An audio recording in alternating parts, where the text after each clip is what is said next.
সময় করো আমল, থাকতে সময় করো আমল, ইমান করো কাদি, শেষ ঠিকানা তোমার আমার 3.5 হাত মাটি। ঠিক না?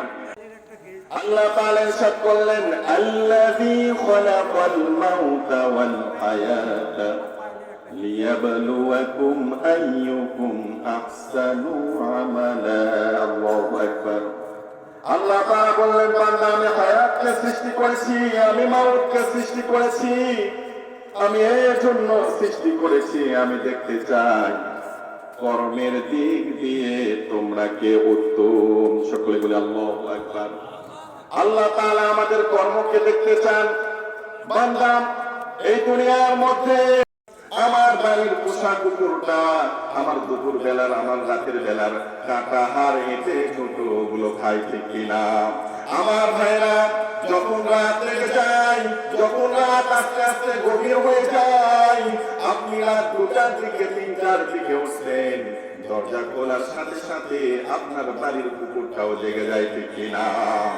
আপনি কুকুরটাকে জিজ্ঞাসা করেন, কুকুর এই রাতের বেলা যখন পৃথিবীর সমস্ত মানুষ ঘুমন্ত তুমি কেন জাগ্রত? কুকুর আপনার কাছে এসে আপনার গা ঘেঁষে ঘেঁষে বলে, আপনি বুঝতে পারেন না রে ভাই। কুকুর বলে, মালিক আপনি আমাকে দুপুর বেলা খাওয়াইছেন, মালিক আপনি আমাকে রাতের বেলা খাওয়াইছেন, মালিক আমি আপনার খেয়েছি আছি, আমি আপনার নুন খেয়েছি, আমি আপনার গুণ করতে চাই। চোর ডাকাত থেকে আপনাকে নিরাপত্তা দান করতে চাই। সকলে বলে আল্লাহু আকবার। সম্মানিত হাজিরিন, আপনার পেটে ঝুটো কাটা বেঁচে যাওয়া খাবারগুলো কুকুরকে খাওয়াইলেন, দুপুরে খাওয়াইলেন, রাতে খাওয়াইলেন, ওই কুকুর আপনাকে বলে না ঠিক কিনা? কিন্তু যে রব্বুল আলামিন আপনাকে শ্রেষ্ঠ করে পৃথিবীর মধ্যে প্রেরণ করলেন, যত প্রাণী রয়েছে সমস্ত প্রাণীর থেকে আল্লাহ তাআলা আপনাকে শ্রেষ্ঠ খাবার দান করেছেন ঠিক কিনা? আর ভাইরা, আল্লাহ তাআলা কত সৃষ্টি দুনিয়ার মধ্যে আছে, কিন্তু তারা টাইম মতো খাবার পায় না ঠিক কিনা?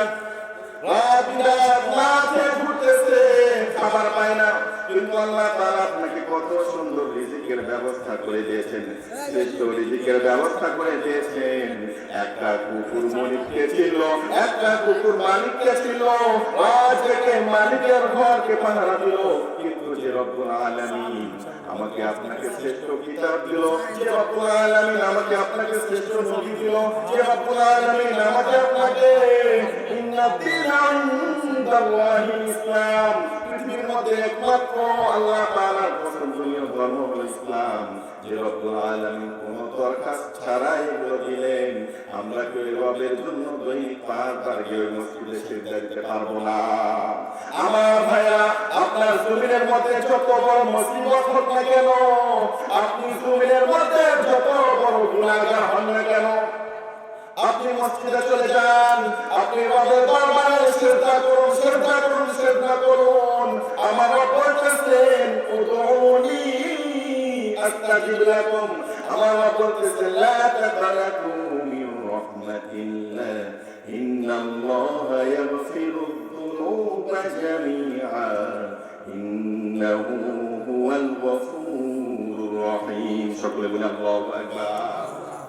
আমার রব বললেন, বান্দা তুমি আমার রহমতের মিরাস হয়ে না, আপনি যত বড় মুসিবতে পড়েন না কেন, আপনি যত বড় সমস্যার মধ্যে পড়েন না কেন, আপনি যত বড় গুনাহগার হন না কেন, 2 রাকাত নামাজ পড়ে রবের দরবারে হাত তুলে চোখ দিয়ে আপনি অশ্রু ঝরান, আল্লাহ তাআলা রহমত এসে যাবে, আপনার পাহাড় সম মুসিবত, আপনার পাহাড় সম গুনাহ